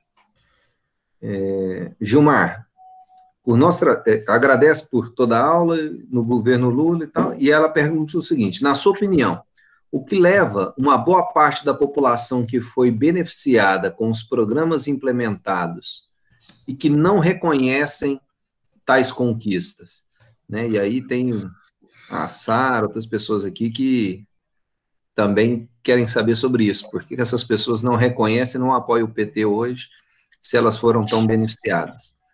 Depois a Luzinete pergunta o seguinte: professor, você falou sobre a falta de centralidade dos movimentos sociais no segundo governo Lula. Gostaria que explicasse melhor sobre essa temática e como o PT está trabalhando para corrigir essa falha. E aí, para a gente finalizar esse bloco, o Edivânio parabeniza pela aula e pergunta: caso o Paulo Guedes crie uma outra CPMF para investir na saúde, podemos ter uma disputa política forte dos bancos e administradoras do plano de saúde para impedir os investimentos na saúde pública? Lembrando que só paga o plano por causa da ineficiência da saúde pública, como dizem popularmente. Como é que é o nome último? Edivânio. E aí ele ainda fala aqui, ó, isso pode nos levar a pensar por analogia se isso acontece também na segurança pública e previdenciária.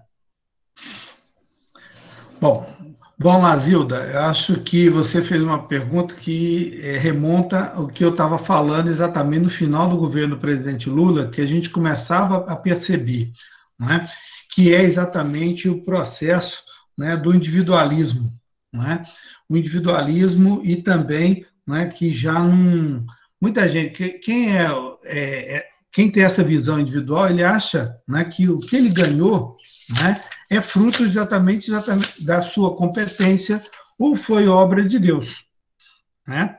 A gente percebe muito, né? Você tem a casa que ganhou foi eu. Hoje, os neopentecostais trabalham muito essa coisa que eles conseguiram trabalhar melhor que a gente, né?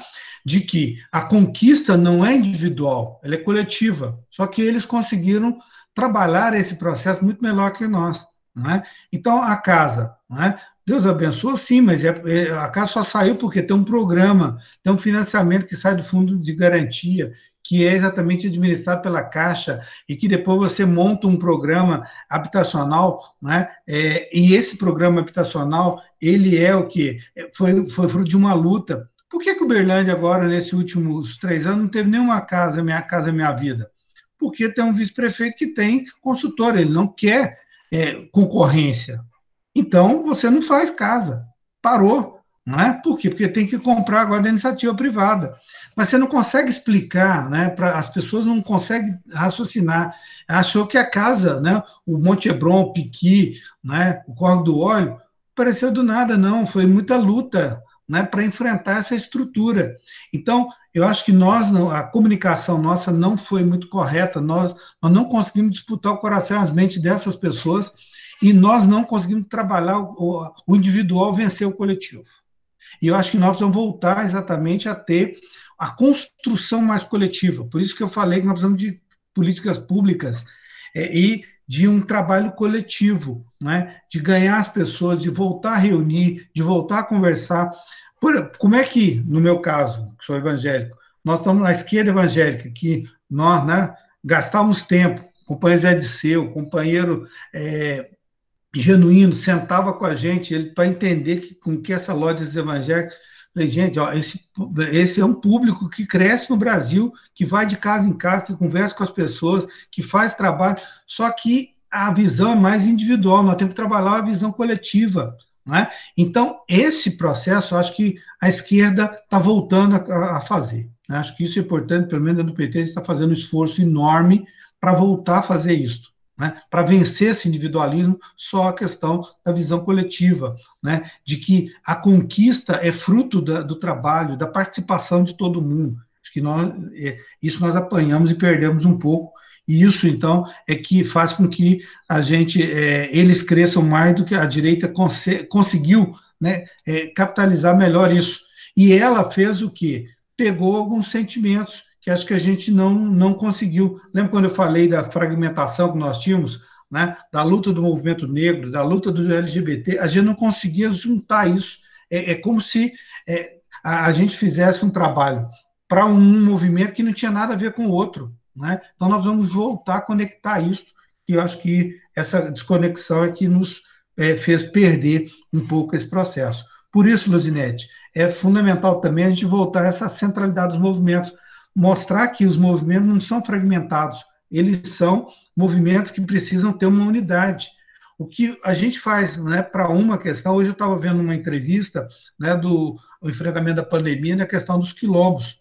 Quem desenvolveu essa visão, ampliou os espaços dos quilombolas, né, foi no governo do presidente Lula, que a gente montou essa lei, a legislação, a visão de novo, né, da estrutura, da importância dos quilombos para a comunidade negra. Agora, isso é um processo conjunto, não é uma coisa dissociada. Mas nós tínhamos aquela ideia de que os movimentos não podem ser correia de transmissão do partido. Isso é correto. Mas ele também não pode estar completamente desconectado. Nós também temos que ter... o trabalho nos movimentos tem que ser articulado com a visão mais geral daquilo que nós queremos para a política geral. Né? Então, isso que eu acho que está faltando um pouco para a gente. E, Edivânio, a questão da CPMF, o que o Paulo Guedes está querendo, né, é diferente do que nós tínhamos. Ele quer voltar a CPMF no que ela era, né, fazer com que ela volte a ajudar, né, a render, a fazer superados, para ele poder gastar menos na saúde. Então, o que vier desse setor vem, então, agora para cobrir aquilo que ele não quer pôr na saúde, ele não quer gastar no SUS. Né? Quando o Mandetta viu que ia perder, né, o espaço nessa discussão da pandemia, você lembra que ele ia com o negócio do SUS. Ele sempre foi contra o SUS. Aí depois, de repente, aparece com o SUS. Por quê? Hoje, uma parte da população identifica o SUS. Principalmente o pessoal da área da saúde tem isso muito claro. Né? Agora, depois que ele sai também, o que aconteceu? Voltaram os ministros tudo de terno. Ninguém quer falar de SUS. Exatamente porque essa é a visão do Bolsonaro. Ele nunca defendeu o SUS, não quer o SUS. E o que o Paulo Guedes quer é exatamente de novo, né, levar para a iniciativa privada. Por isso que eles não querem mais médico, porque eles querem médicos formados, né, dentro da visão, né, de que não pode ter problema. Os médicos têm que ter a visão de ganhar dinheiro, né, a visão de médico e remédio. Ele não quer aquela visão do médico da família, que dialoga, que conversa com as pessoas, que constrói uma outra relação que o SUS hoje faz. Entendeu? Isso eles não querem. Né? Então, nós defendemos de novo e vamos fazer o enfrentamento, porque é preciso dinheiro para a saúde. Agora, não pode ser na lógica, que eu concordo com você, de colocar só na iniciativa privada, na medicina privada, né? Nós temos que disputar o público. E onde é que a gente começa a disputar o público? Né? Defendendo a EBSER, que é a empresa pública, contra as OS, fazer as fundações públicas, como tinha uma Fundasus, contra, né, a SPDM. É isso que a gente tem que... Mas a gente tem que começar em cada local, senão a gente não vai conseguir fazer a disputa maior, né, que a gente precisa fazer.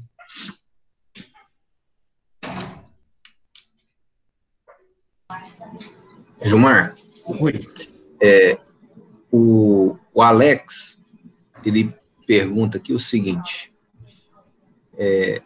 esse é o cara, afirmou Obama sobre Lula em 2009. Já Bolsonaro foi criticado por 25 veículos internacionais nos últimos 3 meses.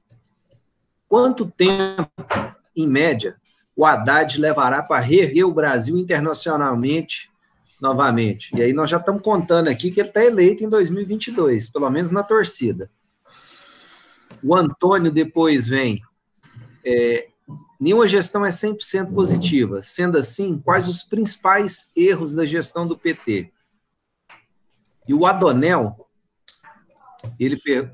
professor Gilmar, ficou muito nítido a predominância da política neoliberalista nos governos tucanos e que a democracia só foi fortificada nos governos do PT, com a presença e fortalecimento do Estado na vida das pessoas.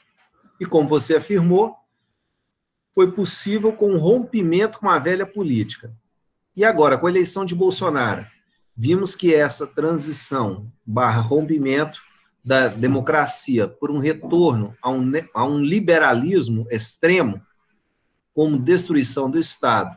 Por favor, comente sobre isso, apontando para as próximas eleições. Aí a gente fecha essas 3. Adonel. Adonel.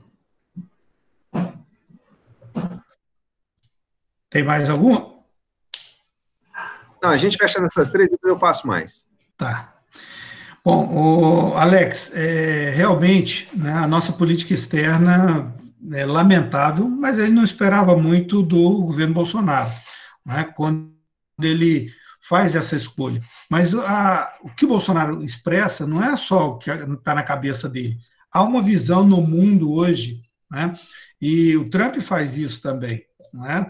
Quem conhece a política americana, os presidentes americanos sempre tinham uma postura mais... Né? O Trump não tem muito isso. Né? Você está vendo vários governos de direita no mundo, né? E a visão deles é exatamente, né, de construir, né, esta imagem, né, de governo forte, de governo realmente que faz um discurso para a família, mas, na verdade, a gente está percebendo aí que não tem muito essa... Né, a família que ele fala realmente é a família dele, né? Tanto é que até numeração os filhos já ganharam, né? 01, 02, só aqui mesmo, no Brasil. Lá fora o povo já está contando também, né? O filho é o 03, é o 04, qual é o problema da vez, né? Então, isso é muito ruim, né? Então, eu particularmente entendo que nós vamos levar um tempo. Agora, não tem eleição ganha, né? Não é porque o Bolsonaro hoje... Né, tá com problema, né, o problema não é o Bolsonaro, né, o problema é as Forças Armadas, que ele, né, cada vez mais está militarizando as Forças Armadas, está intervindo de fato na Polícia Federal, quando ele começa a trocar. Quem viu o Diário Oficial de segunda-feira, viu a quantidade de pessoas que foram trocadas na Polícia Federal. Cuidado que, né, não é mais aquela Polícia Federal de Estado como nós construímos, né? Eles estão realmente aparelhando. Isso é extremamente perigoso, e a direita realmente trabalha muito nessa concepção. Então, eu pessoalmente não sou tão otimista de que vai ser tão fácil derrotar o Bolsonaro, por mais maior loucura que ele faça, porque há um público hoje, né, que acha que isso é o... Né, é o correto, é o certo. Ele é o cara que não acontece, não tem corrupção. Esse discurso a gente tem que tomar cuidado. Né? Por quê? Porque não investiga ele, lógico que não vai ter. Né? Se tem investigação, você tem que ver agora. E também foi construído um processo que a gente também tem que refazer. né? Essa visão, por exemplo, que a Lava Jato implementou, né, junto com a mídia, de fazer os espetáculos, depois a gente vê os problemas, né? Agora as pessoas estão começando a perceber, né, que há exageros, houve excessos. Se tem que ser investigado, tem, mas todo mundo dentro do processo democrático. Então, eu acho que vai ser uma construção que nós precisamos enfrentar, não vai ser fácil, né? O general Mourão também já está começando a, né, aparecer aí. Então, a gente tem que tomar cuidado, né? Eu acho que as eleições estão longe, né? Acontece muita coisa, né? Vocês viram no que eu trabalhei, o Lula, em 2005, todo mundo achava que ele estava morto, né? Que o Mensalão tinha destruído e que ele iria perder a eleição de 2006. Ele vem, vira e ganha. Nós temos que entender que a mídia no Brasil, né, a direita no Brasil, não é a opção dela fora Bolsonaro, mas ela quer, né, a Dória. Então, a gente tem que entender como é que se movimenta cada coisa. Então, a esquerda, para ganhar de novo, vai precisar fazer essa frente de novo. Nós só ganhamos em 2002 a eleição com uma frente. Depois, em 2006, também com a frente.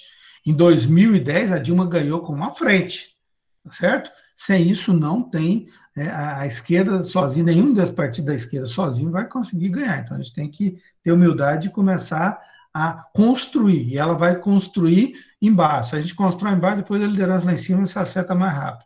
Tá certo? Mas ela precisa ter clareza de que aqui embaixo a gente está conseguindo construir esse processo. Bom, Antônio, com relação aos erros, eu acho que, por exemplo, essa pergunta que a Zilda tinha feito, né, de por que as pessoas não reconhecem os projetos, né? Quantas universidades foram abertas? Vai lá em Monte Carmelo hoje, vai em Patos, vai em Ituiutaba, não reconhece o PT. A universidade está aí, é nós que conseguimos e acabou. Então, nós vamos voltar a construir, voltar exatamente a fazer um processo histórico. Hoje, né, essa ideia da pós-modernidade hoje, do tudo pós-moderno, das pós-verdades, né, está muito complicado. Nós precisamos voltar, as pessoas voltar a estudar um pouco da história, entender que para construir uma coisa não é simples. Por exemplo, quando eu cheguei em Uberlândia em 1968, eu fui morar na cidade industrial. É um dos primeiros conjuntos habitacionais de Uberlândia, feito pelos militares, né? Quem conhece bem Uberlândia, quem vem de fora, às vezes estou falando, o pessoal não tem a noção. Mas era aqueles conjuntos habitacionais feitos pelos militares, né? Que eram as ruínas estreitas, por quê? Porque pobre andar de bicicleta, então para que não vai ter carro, então para que rua grande? Né? Casinhas muito, muito pequenininhas, não tinha praça, não tinha nada, né? Era o conjunto, estava lá. Né? Vai lá hoje no Piquis, no Monte Hebron, com a nova concepção, né? Por quê? Ruas largas, parque linear, escola, posto de saúde, né? Uma outra lógica de concepção de habitação, de respeito, de valorização das pessoas. Mas a gente tem que construir. O povo acha que os militares é melhor. Faz a comparação, mas as pessoas estão, né? Elas não estão conseguindo enxergar. Então, nós temos que saber ter paciência também para explicar, né? Trabalhar isso com as pessoas. Né? Muita gente me xinga, fala, vamos lá, vamos conversar. Né? Então, as pessoas têm que... O que é importante, né, também? Então, a gente tem que reconstruir essa ideia. Né? Eu acho que nós não conseguimos, né, explicar isso para as pessoas. O povo quer ver o quê? Quer ver asfalto. Né? Mas, por exemplo, o governo do PT fez 14 escolas, mas o cara prefere uma rua asfaltada do que 14 escolas. Para escola, para que vale a escola? Porque não tem. Então, a gente tem que ter essa paciência histórica de... Então, acho que esses foram os nossos erros. Nós não conseguimos fazer isso corretamente, precisamos fazer. Finalmente, essa questão da democracia, eu acho que esse é o nosso grande desafio. Né? Como é que a gente vai garantir participação? Porque hoje o pessoal acha que democracia é o pessoal na internet, é o pessoal, né, é a quantidade de curtida que a pessoa tem. E eu, particularmente, acho que a gente precisa começar a enfrentar esse debate, e acho que os partidos de esquerda, principalmente, né, a direita está utilizando muito isso e se apropriando como uma coisa, uma ferramenta que é deles, que a gente precisa também ter capacidade de entrar. Deixa eu pegar aqui a próxima, é a da Sara. Deixa eu achar. A Sara já é outra. É a mesma. A mesma. Tá. Aquela pergunta de novo. A mídia foi grande responsável pela criminalização do PT. O que você acha sobre a regulação da imprensa?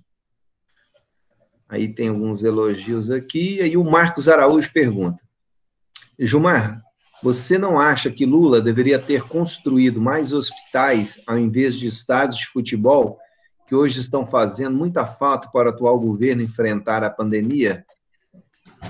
E aí a Miguela, ela pergunta o seguinte: e quantas alianças, como, por exemplo, como o PMDB, são partidos com posicionamento oposto? No filme Democracia em Vertigem, fica claro os sérios problemas que esses acordos, como você analisa tudo isso. Aí, a gente fecha nessas três, depois eu faço mais. Como é que é o último nome? Miguela. Bom, Sara, eu pessoalmente entendo que não só a mídia, né, fez esse trabalho, mas você está vendo aí também, e as fake news demonstraram isso, né, não houve um equilíbrio. Por quê? São financiamentos, né, de empresário que agora está ficando claro para uma parte da população que não entendia, achava que era espontâneo, né, aparecer aquele tanto de pessoas espontaneamente, igual aqui em Uberlândia. Muita gente achava que aquilo era espontâneo, mas quem financiou os carros de som, quem impulsionou, por exemplo, as redes sociais para que aquelas pessoas estivessem ali? Então, agora está começando as pessoas a ter essa clareza. Eu entendo que a mídia precisa ter, né, eu sou contra cercear, mas nós temos que ter alguns limites, não só para a mídia, mas está ficando claro agora para essa quantidade de fake news. Não é possível as pessoas fazerem isso. Eu falei porque eu fui vítima, né? Inclusive, fiz uma brincadeira essa semana, né, que essa fake news vai chegar em Uberlândia para poder fazer uma fiscalização na vovó do fake aqui de Uberlândia, que tinha 2 sites que era só para... Né, terminou o meu governo, os sites sumiram, porque eram financiados. Só que a vovó do fake, todo mundo sabe que é a mulher do prefeito. Então, como é que a gente vai poder rediscutir isso? Né? Garantir espaços corretos. O Lula foi boicotado o tempo todo. Agora que a Globo voltou a abrir espaço para ele, porque interessa, né, nesse enfrentamento com o Bolsonaro. Né? Mas ele foi extremamente vítima desse linchamento. Né? Então, algum tipo de mecanismo para você fazer defesa é necessário. Então, particularmente, nós estamos trabalhando muito nisso, e eu espero que, com a CPI da fake news, nós possamos ter um novo modelo, tanto para a internet, quanto também para os grandes veículos de comunicação no país. O Marcos, com relação aos hospitais e estádios, primeiro, o Lula não construiu nenhum estádio. Né? Por quê? Porque as Olimpíadas e a Copa do Mundo, e aí, no próximo módulo, né, nós precisamos também depois ter um pouco de paciência e entender o que foi o governo da presidenta Dilma. Porque os grandes eventos foram conquistados, mas quem depois vai ter que executar é no governo dela. Por isso que muita conta vai para Dilma. Né? Mas nós temos que entender que esses processos foram construídos, né, antes. Né? Então, o Lula não fez nenhum estádio. Então, se alguém vier falar para mim, o Lula construiu estádio, me fala qual. Ele não estava mais no governo. Né? As construções de estádio começaram depois de 2010, o Lula já não estava mais na presidência. Né? Mas aí sobrou o governo do PT. Tudo bem, então vamos lá, vamos discutir como é que né? Como é que também a presidente Dilma já tinha recebido uma incumbência, nós tínhamos um compromisso já feito. Agora, nós construímos, o SUS nunca foi tão... não cresceu tanto quanto no governo, não só nos governos do PT, tanto do Lula quanto da Dilma. Né? A ampliação dos hospitais universitários, a ampliação de recursos para os lugares foram construídos durante a gestão. Agora, vamos lá. Uberlândia. Onde é que está faltando, por exemplo, leito aqui? Né? Tem a expansão do hospital da universidade, que aí é problemas, né? Não foi da presidenta também Dilma. Né? Nós também temos um outro problema de regulação hoje no país das licitações. nós temos que refazer isso, acho que foi um erro, nós não conseguimos melhorar esse processo da lei de licitações, de 93, nós precisamos melhorar esse processo para a gente dar conta, né, de enfrentar esse problema. Por exemplo, de clínica da UF, que está lá, né, parado há muito tempo, que já poderia estar com mais de 250 leitos. Né? Mas aqui, por exemplo, não há uma falta. Né? A UPA do Pacaembu poderia resolver problemas de 30, 40 leitos. 30, 40 leitos a mais, hoje, por exemplo, disseram que o Belém está com 95% de leitos. Se pusesse mais 40 leitos que você tinha lá na UPA Pacaembu, você já baixava para 80%. Então, não ia faltar leito aqui. Né? Então, eu acho que o que nós precisamos é fortalecer de novo o SUS, nós temos que ampliar o SUS, nós temos que reforçar a atenção primária, né? Porque hoje um dos grandes problemas que nós tivemos também é essa coisa de que só quer médico e remédio. Essa política está errada. Nós temos que construir a base, né? E a base é na atenção primária, e aí nós vamos conseguir ter uma saúde muito melhor, que vai deshospitalizar. Né? Isso é importante a gente poder estar trabalhando também. E, finalmente, a Miguela, com relação a alianças e acordos. Nós estamos construindo, né? Aliança é um processo de construção. Né? Eu estou com a minha aliança aqui, eu construí uma relação com a minha esposa. Você pode dar certo, pode ter problema. Agora, ela é uma construção permanente. Né? Hoje, né, a gente pode estar tudo tranquilo, mas tem um problema. Agora, tem que ter paciência para poder ajustar. Nem todo mundo pensa da mesma forma. Né? Eu já dirigi uma colisão aqui em Uberlândia que tinha gente de esquerda e gente que não era, mais ou menos, do centro. Mas senão você não consegue chegar. Agora, aliás, alguém vai trair, vai ter problema. Isso aí você nunca vai fazer aliança. Aliança você constrói e ela tem que ser construída todos os dias. A esquerda precisa aprender a dialogar. Né? Eu sei que muita gente, pessoal, às vezes me bate, fala disso, fala daquilo, mas são companheiros valorosos e tal. Às vezes estão chamando a minha atenção, é importante. O PSB, o PDT, tem ideias boas, mas algumas coisas eu também não discordo. Mas é na construção coletiva que eu falei. Nós temos que parar de ter visão individual. Se tivermos só individualismo, nós não vamos conseguir reconstruir as frentes que nós precisamos. Mas já são quase 10 horas, a gente já vai caminhando para o final. Eu queria que você comentasse a importância da eleição americana desse ano para a gente conseguir colocar alguma derrota para o Bolsonaro. Existe realmente uma ligação no enfraquecimento internacional do Bolsonaro com essa eleição americana ou não? Haja vista que, como você mesmo comentou, durante a reeleição do Fernando Henrique Cardoso, o Bill Clinton, que é do partido do Bolsonaro, que é do partido que faz oposição hoje, e vai provavelmente ganhar a eleição, né, lá nos Estados Unidos, ele fortaleceu a campanha do Fernando Henrique.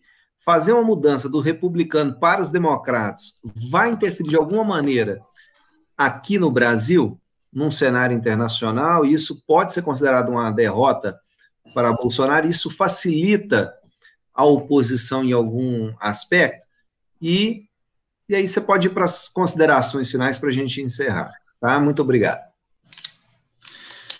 Ok, Saulo. Essa é uma pergunta interessante, porque não só a eleição americana, mas o que está acontecendo nos Estados Unidos. Não sei se vocês viram hoje, o Trump já está se pegando lá com o pessoal do WhatsApp, das redes, porque há um movimento, né? Tanto o Trump quanto, né, aqui Bolsonaro, eles ganharam em cima, né, Steve Bannon montou um esquema, né, de fake news, né, não só lá, mas aqui também muito forte. E há um movimento, não só nos Estados Unidos, já chegou no Brasil, de desmonte das fake news, começando a montar um esquema de denúncia, né, e empresas pararem de financiar quem pratica fake news. Isso já está nos ajudando. essa briga do Carluxo, né, do 02, né, do filho do Bolsonaro, com o Banco do Brasil, o Banco do Brasil, do TCU já proibiu o Banco do Brasil de colocar dinheiro em algumas empresas que divulgam de conteúdos que é da direita. E isso está criando um desespero na turma do Bolsonaro. O Bolsonaro já está começando a ficar incomodado. Isso vem dos Estados Unidos. Eles fizeram isso lá. E é isso que está possibilitando os democratas voltar a ter chance de ganhar as eleições americanas. Não é? Não só, né, a política econômica agora está com a pandemia se agravou, né, e que o Trump não soube tratar direito, né, o Trump com a gripezinha e o Bolsonaro aqui, copiando, e com a cloroquina, não está resolvendo o problema lá, como não está resolvendo o problema aqui. Né? Então, agora, o combate às fake news lá também está ajudando a gente aqui. Né? E essa entrada desses institutos que estão começando a tirar o financiamento, né, dessa máquina, né, de ataque, de ódio e tal, da direita aqui no Brasil, vai nos ajudar muito. Né? Eu tenho certeza, né, que isso vai nos ajudar, já está nos ajudando a enfrentar o Bolsonaro aqui no Brasil. Agora, a derrota do Trump também é porque há uma mudança também agora dos democratas. Agora, eu particularmente não confio muito americano. Né? Tanto democrata como republicano, eles pensam a América em primeiro lugar, ponto. Né? Então, o Lula, é por isso que eu gosto daquilo que o Lula colocou, e é isso que o PT sempre colocou. Nós precisamos ter uma política externa, né, ativa e altiva. Né? Não dá para confiar em americano, eles pensam neles em primeiro lugar, em segundo lugar neles, em terceiro neles também, entendeu? Então, mas é melhor nessa hora essa disputa entre eles que vai nos ajudar, vai nos fortalecer. E como o Bolsonaro, que tem um equívoco, né, brutal, né, porque ele é tosco mesmo, falei que eu convivi com ele em Brasília, né, durante 4 mandatos, então ele tem dificuldade de raciocinar várias coisas ao mesmo tempo. E ele imaginou que colando o Trump estava resolvido, só que ele não entende a política americana. Né? O Lula soube trabalhar tanto com democratas como com republicanos. Né? Os americanos, eles sabem fazer essa divisão. E o Bolsonaro não conseguiu fazer isso, né? Felizmente para nós. Né? Ele colou no Trump, então os democratas querem a distância dele. Então, para nós é muito bom. Agora, isso não significa que os democratas vão querer a esquerda. Né? Podem voltar para os tucanos de novo, os demo-tucanos. Né? Então, a gente tem que tomar cuidado, mas a vitória, né, dos democratas nos Estados Unidos, nesse momento, para nós é bom. Né? Vai nos ajudar, né, a enfraquecer ainda mais, né, o governo Bolsonaro. Então, para finalizar, né, eu queria agradecer a CMP, te agradecer de forma especial, Saulo, companheiro Abraão, né, essa oportunidade, as companheiras, os companheiros, não só, né, aqui de Berlândia, que vi pergunta, né, pergunta aqui de Ipatinga, que barato, né, a gente está podendo dialogar com várias pessoas de vários lugares. Né? Eu quero dizer que para mim foi um privilégio muito grande, né? E não tem nada melhor num momento como esse, um professor de história, né? Poder trabalhar um pouquinho da história do Brasil para a gente entender o momento que a gente está vivendo. Se a gente não entender um pouco da história do Brasil, nós não vamos conseguir entender, né, o que está acontecendo. Né? A direita está voltando com muita força, os fascistas nunca deixaram de existir no Brasil. Vamos lembrar dos integralistas de 37, né, o trabalho que deram. Né, eles continuam, né, com muita força. O que eles fizeram com o Jango no Brasil, o que fizeram com Getúlio, né, o que fizeram com o presidente Lula. Né, e nós precisamos. Né, acho que o governo do PT, e o PT está fazendo essa leitura também, e da importância que algumas pessoas falaram. Sozinho nós não vamos conseguir chegar a lugar nenhum. Nós precisamos de uma frente, precisamos de mais gente. Quem ganhou a eleição em 2002 não foi só Lula sozinho, foi um fruto de uma luta na década de 90 do Fora, né, Fora daqui com o FMI, foi fruto de lutas da década de 80, da luta das diretas, né, da construção da democracia, da ideia de democracia que nós vamos restaurar no Brasil. Né? Então, acho que isso tudo nos ajuda. E da gente ter paciência de conversar com o outro. Né, de que realmente podemos ter diferenças com o outro, mas o que é central nesse primeiro momento? É defender a democracia. Né? Aí eu quero sentar com o Zaire, quero sentar com o pessoal do PSB, do PDT, né, do PSOL, de todas as pessoas que de fato querem, né, a construção. Depois vamos disputar outras ideias, mas o que é central, não vamos ter que fazer isso. Na hora da pandemia, não nos interessa fazer o quê? Né? Ser solidário. Vai ter problema no emprego que vai vir na frente, nós temos que fazer. Em breve nós vamos ter problema de rebelião em penitenciário, que a situação está para explodir por causa da pandemia. Então, essas coisas nós precisamos compreender. Né? Agora, nós só vamos fazer isso se nós vencermos, aí eu encerro, né, com a visão individualista. Como cristão, né, como evangélico, eu tenho lutado muito. E, felizmente, a minha denominação não apareceu naquelas manifestações lá no Palácio em apoio ao Bolsonaro, né? Por quê? Nós entendemos que tem que ter uma separação do Estado da Igreja, mas infelizmente hoje praticamente essa junção tem sido ruim. E a visão do individualismo é ruim, e ela não existe. E Cristo nos ensinou a trabalhar em equipe. Tanto é que ele tinha 12 com ele tinha uma equipe, ele trabalhava conjunto, ele dialogava com aquelas pessoas, ele trabalhava conjuntamente. Infelizmente, nós hoje, né, essa visão individual é ruim, é prejudicial, e nós temos que superá-la. Né? E o governo Lula começou a implantar isso no Brasil, né, isso que derrotou o neoliberalismo, isso que possibilitou vida melhor para as pessoas, e é o que nós precisamos nesse momento. Né? Vencer o individualismo, ter a visão coletiva e construir uma sociedade mais inclusiva e solidária. É o que a gente espera, tá? Obrigado.